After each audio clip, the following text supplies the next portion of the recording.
Welcome to the FinTalk Show at Pros AI. We are where we spotlight entrepreneurs who are revolutionizing how businesses grow, manage risk, and protect their financial assets in the digital economy. For those joining us for the first time, we are Pros AI, where we specialize in helping businesses scale their revenue, reduce operational costs through various AI solutions. If you're looking to take your business to the next level, stick around, or if you want a growth consultation, just drop us the word growth in the DMs and we'll get back to you. But most importantly, our guest today, I'm really excited to introduce Shane Becker, CEO and founder of TraceFuse, an AI-powered SaaS platform that is the first Amazon TOS compliant system built to find and remove fraudulent and abusive reviews that are directly killing sales and eroding brand value. Shane is a veteran digital strategist and former UCLA instructor who saw a critical pain point in the e-commerce and solved it with bespoke AI. Welcome to the show, Shane. Yeah, thanks for having me, man. I really appreciate it.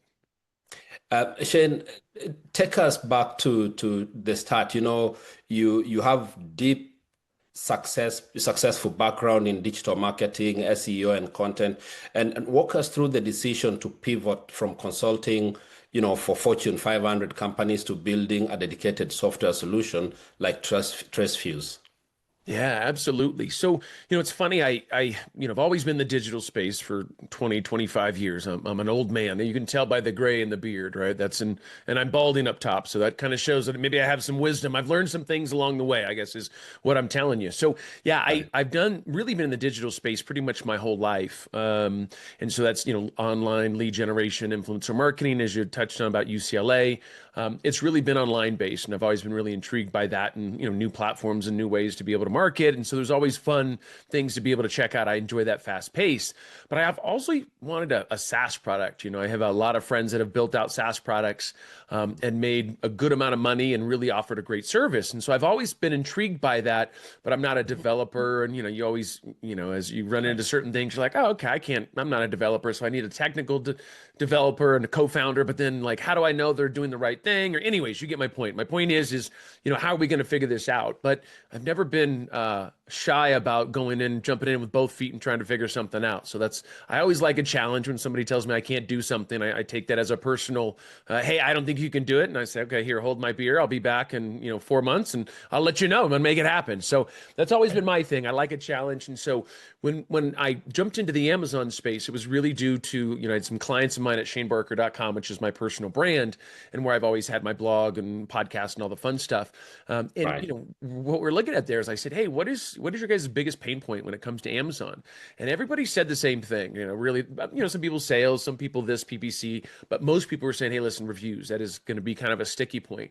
And Right. I used to do online reputation management for celebrities down in Southern California and had some big clients there and really learned a lot about, what people say online and how to combat it. And also Right. I worked with a lot of restaurants too, and people, that when you look at Yelp reviews and Google My Business reviews and those types of things. And I also saw how badly it can either help a business or hurt a business. Right. And so I've always been, one thing for me, it's like if somebody writes a review and it's legit and, as an owner, you need to, whether it's a product or a service, you need to take a look at that. And there's some constructive criticism that can happen there. I mean, it sucks and hurts and you don't like it. But at the end of the day, there's some value that happens, right? I mean, the product that you created or I created 5 years ago is going to be very different than what we have today, right? So the idea of this is we evolved. Maybe we changed the packaging, we changed our offering. There's 1,000 things. We're probably not the same business we were 5 years ago. And so I looked at this and said, hey, there's a lot of people that are going and attacking other businesses, and whether that be employees and that be those types of, or maybe a competitor. And I've always been a big component on fair play. And so, like if you have a business and I have a business, I'm of an abundance mindset where it's like, hey, we can both be side by side, right? I mean, you can go do your thing, I can do my thing. In fact, I would even prefer to help you. I mean, I have no problems with that because there's plenty of business for everybody. That's the way I've always looked at it. But I don't like it when people play unfair or when people go after other people or employees go after, businesses because they were fired or something happened. So, I've always been kind of an advocate of like, hey, it's already hard enough to run a brand and run a business.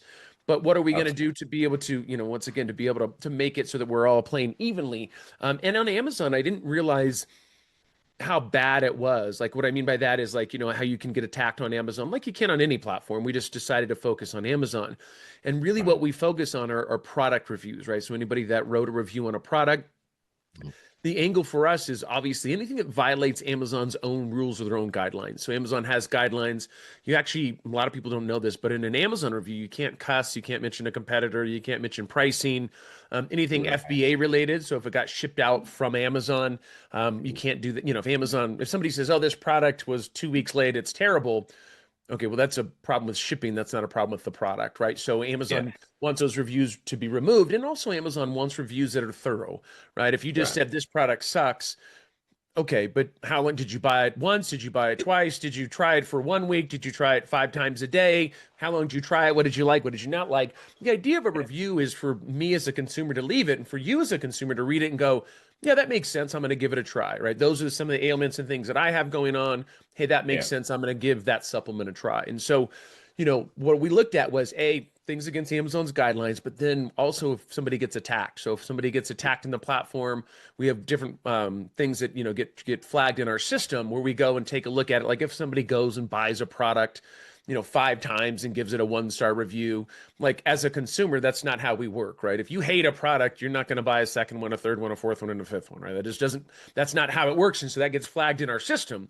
We go and take Yeah. a look at it. And then I say humans, because, there's a lot of AI these days, but our humans are people will go and take a look at that. If they just happen to buy a competitor's product and only gave them positive reviews, great. Then we look at that and say, hey, there's something wrong going here, right? Like that would be an escalation case with Amazon. But our goal is just Right. to help sellers, right? We just wanted to be able to come in. That's the reason we talked about earlier, but we're a performance-based model.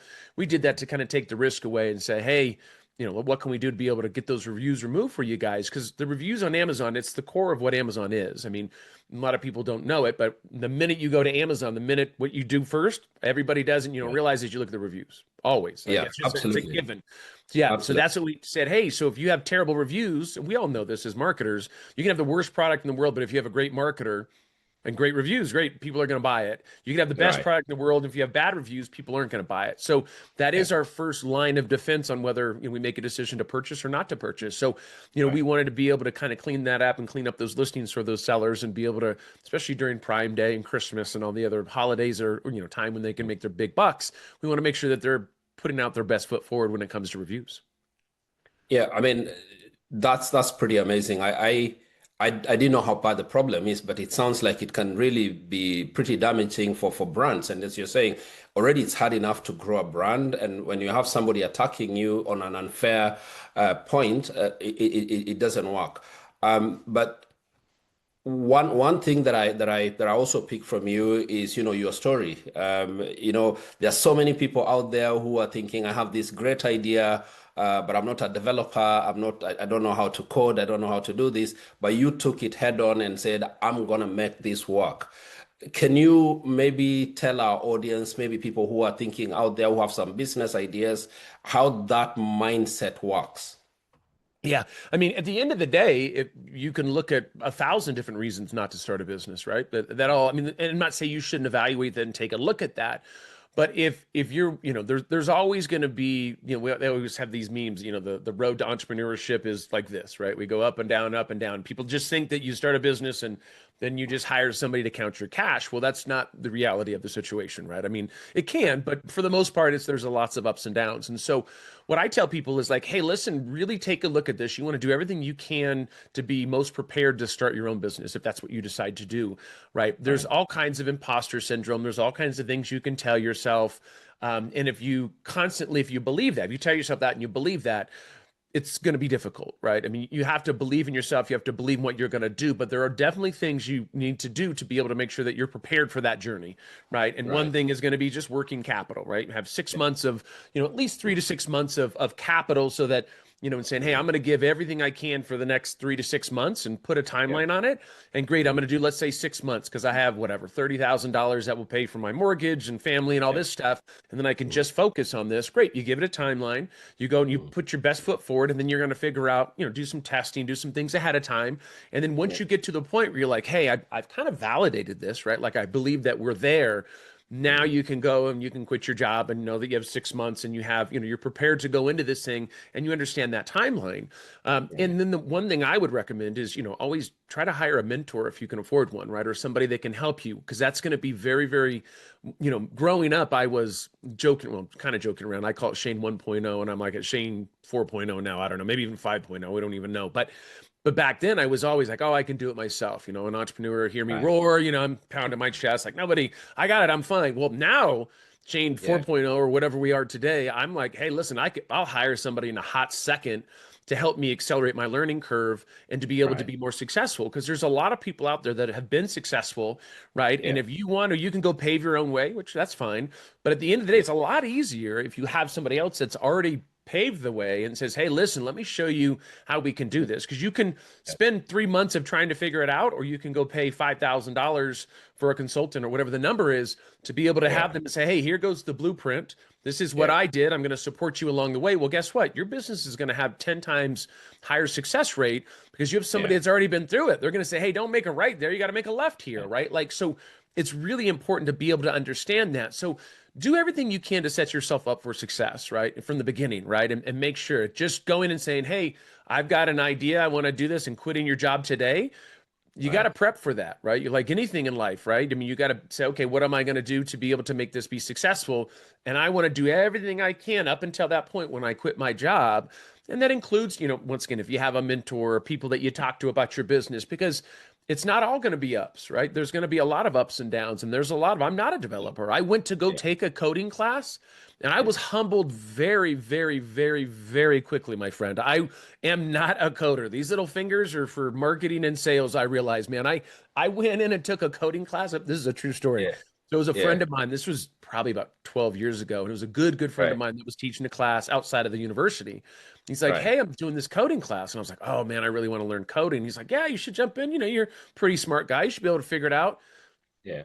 Man, humbled No. really fast, bro. Like extra, like on my butt. Like, oh damn, this is not like. I was like, just fail me because what happens is it takes Yeah. attention to detail. I mean, when you're Yeah. coding and people are going in and you can't put a Mhm. comma there, you got to put a dot, and you're gonna have this. And I'm not that guy. I've got like Yeah. ADHD. I've got 800 tabs open. I am not paying attention half the time. I am like moving and shaking and making it happen and trying to focus on that. I Right. realize it's like reading a book for me. Like I'm an audio type person. Like I'll go on a nice walk and I'll listen to a book. And Yeah. I've bought I don't know how many books, man, hundreds of books. My wife's like, "Hey, like how did you like reading that book?" And she gives me crap because she knows that I haven't read them. Now I listen to them, right? And I have Right. these books, so I'll start to look at it, and I'm like, Yeah. "Man, I got to get this done. I got my LinkedIn posts. I got to do Yeah. this. We've got to do this. I got this new business idea. I've got." And now I'm on page 87, and I don't remember 86 of the pages, right? Because Yeah. I'm thinking about other stuff. So I Absolutely, absolutely. But the thing, I mean, the thing I take from there, as you said, pay somebody to do things that you are not good at. I think that's very good, very, very good advice for businesses starting, because sometimes people tend to do everything and you stall your business. But going back to the work that you do on the Amazon and the reviews, I mean, you say about 99% of the sellers don't really even know that you can remove critical reviews. Why has this basic, reputation defense remained such a mystery in the Amazon seller community? And what do you do to actually educate the sellers to know that this can be done? I didn't know that can be done until I spoke to you. Yeah, and most people don't, man. Honestly, I've talked to sellers when we first started the business about 3.5 years ago is when we actually launched. And so I went to it was a conference in it's called Powwow in Florida. Right. And Mhm. I was telling people, hey, listen, so we started this company, we could remove critical reviews, and people go, no, you can't.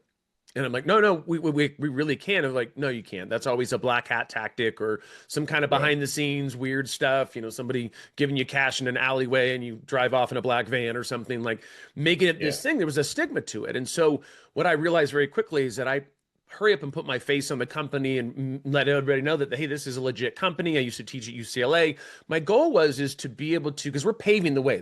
We were the first company to build out a business that helps Amazon sellers remove critical reviews or negative reviews. And so what happened was over time, once people started to realize that we were legit and we could really do what we could do, well, people just started talking, which was awesome. But getting Right. past that point, getting the first person to come dance with me on the dance floor, and they're like, Right. "No, I don't want to dance with you, man." I'm like, "No, no, come dance." They're like, "No, yeah, no, no, bro, I'm not Not dancing. I'm today. not, No, not not today. today." Like, Not I'll let today. somebody else dance with you, and you get down a little bit. You're Yeah. like, "Okay, I want to Yeah. dance with them. It's not too bad." So Yeah. that's kind of what we're looking at there. Okay, okay. And I mean you're built on a proprietary AI engine and operates under strict Amazon TOS compliance policy. How does your AI actually work to detect these violations? And why is that combination of AI and regulatory compliance the key not only to removing these reviews but also protecting the seller's account, which is ultimately their financial asset? Yeah, absolutely. So what we look at when we talked about AI, I mean, we created the AI about 3 years ago. So this was before ChatGPT and all the, the big things that happened. What Mm, we were looking at was, and the reason why we did it is for scalability, right? So we were looking at, hey, had, people or humans that were looking at every single review for our clients. And when you don't have a lot of clients in the beginning, it's not hard, right? And not difficult to be able to look at those reviews. But now we have 700 brands we work with, and we're talking mm. about thousands and thousands and thousands of reviews. So I was worried about my employees' eyeballs just bleeding and not doing good, right? I mean, and there's human Right. error that happens. And so we Mm, said, well, what are we looking for here? What is the goal of this? And well, what we use our AI for is, and once again, over the last 3 years, we've continuously, fed the models data and all this kind of stuff. So they're really, really, really good. And they are yeah. proprietary to us. The Mm, beauty of it is now what we're looking at is we're looking for reviews that violate Amazon's guidelines. And so when we grab those reviews, we run those through our AI, and it'll tell mm, us, hey, this is compliant with Amazon, which means there's nothing, nobody's cussing, nobody's mentioning competitors. And these are the ones that are not compliant with Amazon. And so what happens is now we're able to go through thousands and thousands of reviews. And once we say, hey, these ones are not compliant with Amazon's guidelines, there's some issues, then we have humans or people that come in and take a look at those, evaluate those, create cases on the seller's behalf, and then we go ahead and file with Amazon. So there's two reasons we do that. A, because our AI is not perfect, right? It's not ever perfect. I mean, it's really, really good, but we yeah. always want to have this human interaction in the middle to be able to verify, because Yeah. we're representing our clients, right? So we want to make sure we're putting our best foot forward. We don't want to drop the ball or say something that's not true. And so what we Yeah. do is we always run through the human side of things to make sure that everything is good there. The other side of it is Amazon doesn't allow you to use AI to file cases. So we don't, that's one of our things for being our components for being, compliant with Amazon, is that we Right. have to stick to that. And so that was one of the main things, reason why we Mm, said, hey, we can't use AI, but also just because we want to make sure that anything that we're filing, that it runs mm, through our QC and that everything is good there. And that was the reason why we started using AI, and it made it so that we could scale our business. Because if not, I would have had to hire, I mean, 10, 20, 30 people to be able to do this. And they only can work 4 hour shifts because you can only yeah. look at reviews before so long before your brain Yeah. starts to turn into mush, right? So Yeah. yeah, AI's helped us. I mean, it's helped us scale. It's been huge for us. That's fantastic. That's fantastic. As you're saying, it helps you to scale, but also keeping that human element to make sure that you stay compliant. Now, your business model operates on a very clear fintech principle. Reducing risk directly leading to increased revenue and ultimately increased valuation. Can you walk us through maybe some success stories? Clients that have come to you and they've seen this real success materialize. Yeah, so we've had that's been another thing that's been really nice is that we have, as I said, we have 700 brands that we work with, and we've removed over 16,000 reviews. So we're very proud of that. And the good part is we've also had some amazing, amazing customers. And so we have on our website, if you go to tracefuse.ai, we actually have a thing, I think it's right underneath, I think it's about us. Underneath, it'll have like the testimonials, and it talks about our case studies. We have probably 15 or 16 video testimonials of Wow. clients, of our current clients, that talked about the reason they signed up with us, why they like us, what we were able to help them do. Most of them obviously are looking to increase sales. Some people are looking to sell the brand, so they want to clean up the listings as best they can to increase sales. There's a lot of different reasons why people have signed up with us, and we have some amazing stories. A lot of them in the beginning were people that were going, oh man, we just dropped from a 4.3 to a 4.2, which is Right. usually you can lose anywhere from 10 to 50% of your sales. So that's a big drop. And then they Yeah. come to us and say, hey, what can you do to make this right? Can we remove reviews really, really fast? Well, the process is not really fast. It just isn't. I wish it was because we're performance based. That means I would make money Right. faster. We do it Yeah. as quickly as we can. The problem is Amazon and there's compliance stuff that we have to go through. But yeah, Mhm. man, at the end of the day, it's like we have so many clients and so many great stories there. I love the testimonials just because for me that I really enjoy helping people. The money side of things Yeah. will always come. There will always be money somewhere. I just love helping people. And if I can help people and make money off it, I mean Yeah. that's a huge win for me and for my customers as well. Yeah. Can you tell us a bit more about your performance based model? How Yeah. does this work? Yeah, I'll tell you, man. So it's funny. When we first started the company, we were, it's already hard enough, right? Because people didn't believe we could do what we said we could do. They figured there might be some funny stuff or their account might be at risk. And so Right. what we told them was like, hey, this is Shane. I put my face on it. Okay, great. But the other thing, what we started in the beginning was a retainer base. So what it is, I have not only do I have people that are going, hey, I don't think you can do this, but I'm telling them, hey, why don't you give me $20,000 and we'll bill against it? And they're like, yeah, no. No, I'm not doing that like at all. Like, I don't know you. It's already kind of a weird business. You're paving the way. I don't know if you can even do this. And then you Yeah. want to throw in like, hey, do you want to throw me like 20 grand to see like if we can make this happen? Well, of course, that Yeah. was a hot no. Everybody's like, no, I don't want that. So I did close a few people. So we did have a few people in the beginning that started, but the problem with it is now I also am collecting this cash and I Mhm. don't know how quickly we're going to be removing reviews. And, so Right. there was this thing of like, I don't like holding on to money Yeah. when it's not really my money because it's a retainer, right? So we have to bill Yeah. against that. So Mhm. that was always a little uncomfortable for me because it's hard to make decisions with the business knowing that like how much of this money is really mine to make decisions, right? So we have it in the account, but if I have Yeah. to give a refund. So anyways, what we looked at is like, well, let's do this. Let's take the headache and the worry away from the sellers. We'll put my face up on the company. I'll tell them, hey, I have a long history in the digital space. Not going to screw you over. I've done good business. I've spent a lot of money on my own personal brand. I'm not going to mess that up by starting a business to screw people over. That's just not how I would. Right. It's not how I roll, right? So we looked Right. at that, and then so we said, well, what happens if we just made it performance based? What happens Mhm. if we took away the retainer, take away the Right. risk, right? We're just saying, hey, we remove a review, you pay for it. If we don't remove a review, you don't pay for it. And people are Mhm. like, well, why would you do that? And I was like, because we can do what we say we can do, right? So Right. that was my aha moment of like, one thing to say, hey, give me 20 grand, and people are like, oh, and it's another thing to go, hey, no Yeah. risk, zero Yeah. dollars, right? Like I have no risk, and you just pay for Yeah. reviews. And now what's Yeah. happening, which is crazy. Back in the day, it was like, oh, now people are like, well, how many reviews you're going to remove? Now they're not worried, but it's Mhm. like before it was like, I don't think you can do it. Now it's like, hey, we want to set a budget. Like we know that you guys have had Right. some amazing results, and so it's kind of flipped Right. it on its head. Before it was like, I don't want to give you a buck, and now it's Yeah. like, man, I want to. I know this is going to be successful, but I don't. Right. How much do we think this is going to be, right? Like I got to make sure I got a budget for that. So it's been awesome to see that, and once That's again, because of the success other people have talked about, it's been awesome.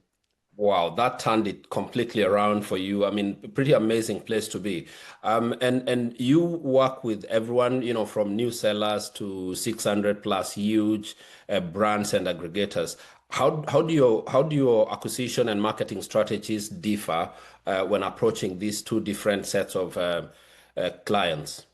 Yeah, it's funny. So I'll kind of tell you our marketing mix and what we do. So my background's in SEO. So just about any keyword that we want to be number one for, we are. And we're also one of the first, well, we're the first company to ever do Right. this. So it was easier to go after those keywords because once again, not as many people, nobody was competing for them. And so anything that, you look at online, we're number one for the keywords we want to be. So we did obviously SEO. Obviously, Yeah. content creation right on the website. We do about 15 to 20 articles a month. I also have an email newsletter that we have about 7,000 plus subscribers, that people that I've met with personally, not a bot list. We also do a lot on social media. My LinkedIn does about 300,000 to almost a million impressions a month. So it's gone crazy there. We also Wow. do cold outreach. We do outreach through LinkedIn. I do these Right. things called podcasts that you might know about, some things called podcasts. Maybe I think Yeah. you might potentially have one or something like that last time I checked. Yeah, so man, we do a lot of different things. I mean, we Right. do newsletters, like not only through our newsletter, but through our partnerships. We have partnerships Yeah. with about 30 different agencies and companies. So we really, for me, I've always been a like, how do we do multiple revenue streams or at least lead generation opportunities? Because when Right. you only focus on one thing, like PPC as an example, then if when you stop paying, you stop getting the leads. And so my goal has always been to diversify. So if this Right. channel slows down or stops or there's more competition using that, then I have Yeah. these other channels. And so I've always diversified like that. And it's been successful for us. Like I said, we're all over the place when you see us online. So very, very proud Wow. of that and putting out, the good vibes, making sure that people are taken care of, which is a big component for how we do our business. Wow. I aim to get there at some point to get to all those channels and do the kind of LinkedIn impressions that you're doing. But I mean, you've scaled your business. What has been the biggest operational challenges in scaling your business so far? Yeah, I would say the biggest challenge for us, I don't know, man. It used to be finding clients. It's not as hard now.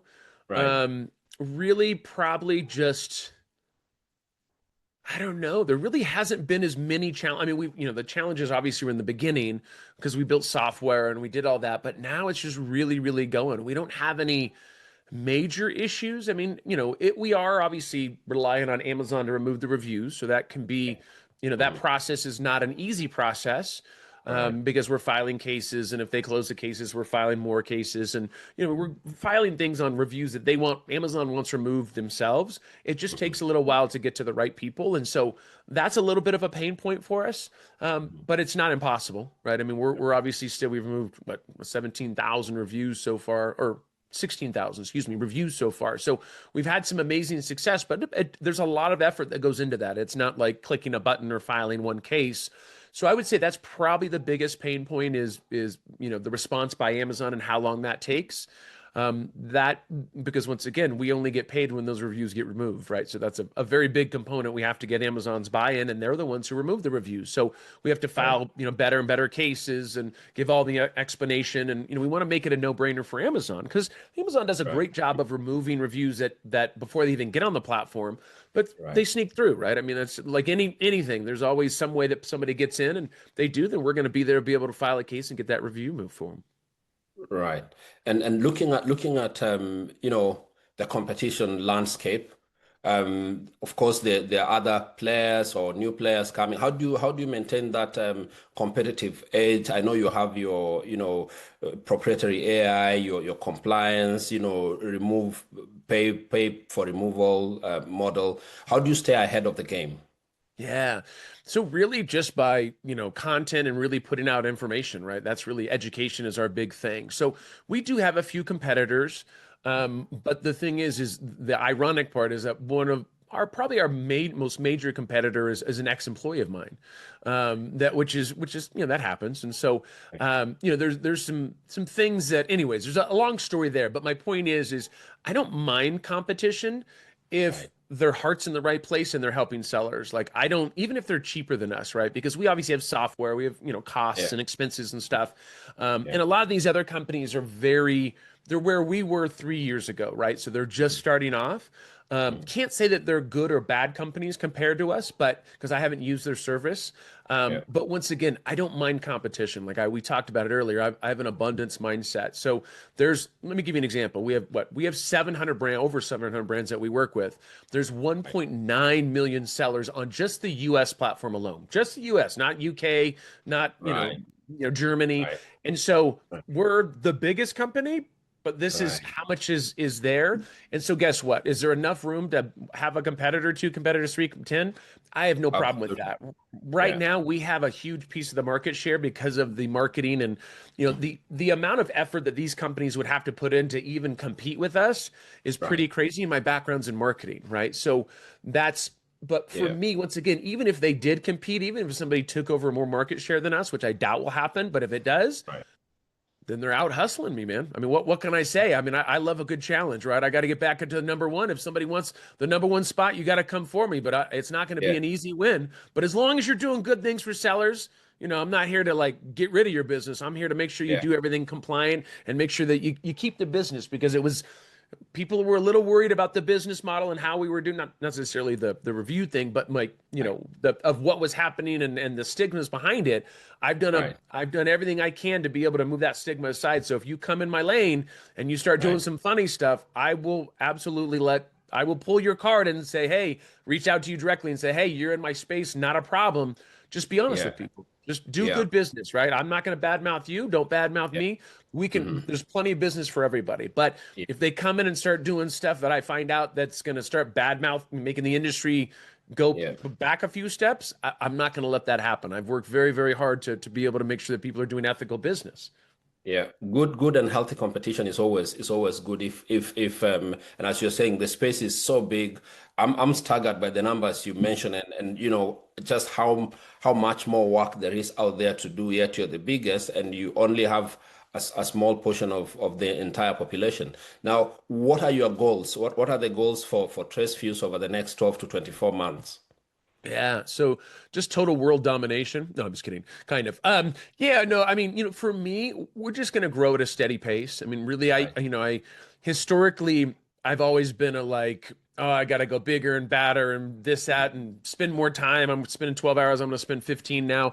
I actually have a different mindset now. Like we I mean, what I'm looking at now is really just continue to grow the business at a steady pace. I don't, I feel like we've already got such a great foundation and a good, good name in the industry just to continue to maintain that. Right. My goal is just to help people, right? At the end of the day. So I don't necessarily want to, I don't need to get to $10 million in ARR or anything like that. I've built big businesses and been crazy stressed and 30 pounds overweight. I'm not looking to do that anymore. My goal Right. is really a balance of, my business is doing very, very well. But guess Mhm. what? I also want to spend time with my family and spend time with my dogs and, go hang out with friends and family. So that's a big component for me as well. Growing up, I didn't have a balance, work-life balance Yeah. like at all. Like I was 18 hours a day, if plus, and I was Wow. a savage. Wow. But now I'm a diva, man. I need 8 hours. I need like a certain slippers to wear. I need a certain pillow that fits my neck perfect. Like I went from being a savage, like I don't need any sleep to like, I You need need, certain, yeah. yeah, I'm a diva That's- now, man. Like, yeah, I've turned Yeah. into, I'm like, man, I need blankets and certain, goose like this stuff. And so it's kind of funny, but I also think it's better just for longevity, right? I mean, I'm It is. yeah, I mean, for me, It it's is. like I want to enjoy the outdoors and enjoy family and Yeah. friends, and I can have all kinds of money and it can be absolutely awesome. But if I die, then my son's going to go use all of my money that I just went and work so hard to make. I got to have some fun Right. too. Yeah. I mean, that's an amazing way to a place to probably end it. I know, you talked about implementing AI 3.5 years ago. Plus, a lot of people are hearing about AI and thinking it's something, really, really new. But you've done it, and you've seen the trend now with, everything AI. Has anything changed in your space recently based on the trend? Yeah, I mean, absolutely, right? I mean, AI is making it so that, in theory, people don't even need our software, right? I mean, people want to go use ChatGPT. Now, what we have done is because I think what was happening, well, I know what was happening, people are using ChatGPT and going and, you know, building out a case and then filing with Amazon and having zero results. So what we did is I actually have a free tool and I'll put a link or we'll give you guys a link so you can put it in the show notes, but it's called an Amazon review checker. It's a free tool. So what we Right. did is I don't want people, if you file with ChatGPT and you file wrong, Mhm. Amazon's going to ignore you. You're not filing it correctly. So what we did is Yeah. we created a tool where they can use it for free. They can put in their ASIN or their product. ASIN's like a Right. product code. They can put Mhm. in their ASIN, verify their Mhm. email address, and what will happen is they get a report and are using the exact software that my team uses internally. They do it for free. We don't charge them anything. They get a Wow. report and they'll be able to see which reviews violate Amazon's guidelines, and they can go file on their own. So that's Wow. obviously it cuts into our business, but for me, Right. I really Mhm. want to help people. Like, I mean, it costs a Right. lot of money to build this tool, and I'm Yeah. giving it away for free because the goal is if you can go file on it and do it on your own, guess what? You don't have to pay Yeah. me. That's Yeah. kind of nice. Wow. That's really nice. Wow. Last time I checked. Yeah. That's a very, very different mindset and really, really amazing stuff that you're doing to cut into your own business to say, look, you can also do it if you want to do it. We can do it quicker, but if you want to do it, here is the tool. Go and use it. It's a lot of confidence in what you've achieved. Shane, Thank you very much. That's been incredibly insightful for me personally, and I'm sure for our audience. We've covered quite a lot in your journey. I'm still curious about the celebrities and the reviews that you use to check. When I get famous, I know who to come to make sure to make sure You're that already famous. my reviews are okay online. Is there anything else, Shane, that you'd like our audience to take away from today?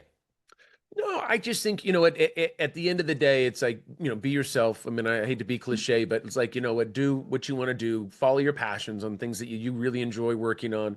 And then also make sure you spend some time with friends and family. I mean, I think that was COVID and other things that made me realize, hey, I can have more watches or have more cars or have this. And it's like, wait a second, like I have Right. enough in this world. And now Mhm. how do I develop more relationships with people and less with things and other stuff we've got going on? So Yeah.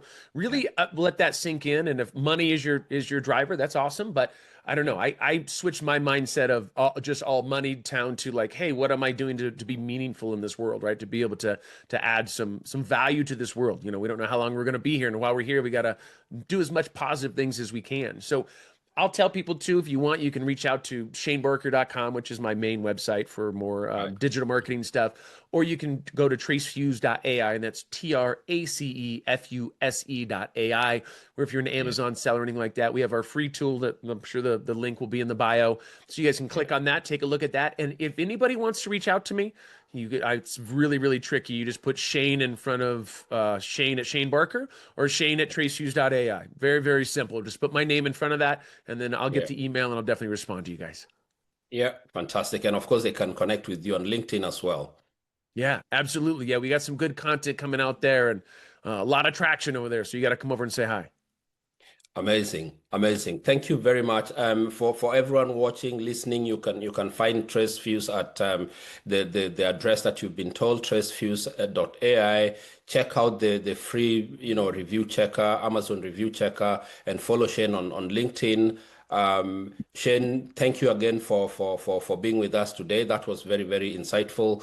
And to all tuning in, we'll be back again next week with another episode with another entrepreneur reshaping the fintech world. And until then, keep scaling, keep building, and keep working hard. Thanks, Shane, again.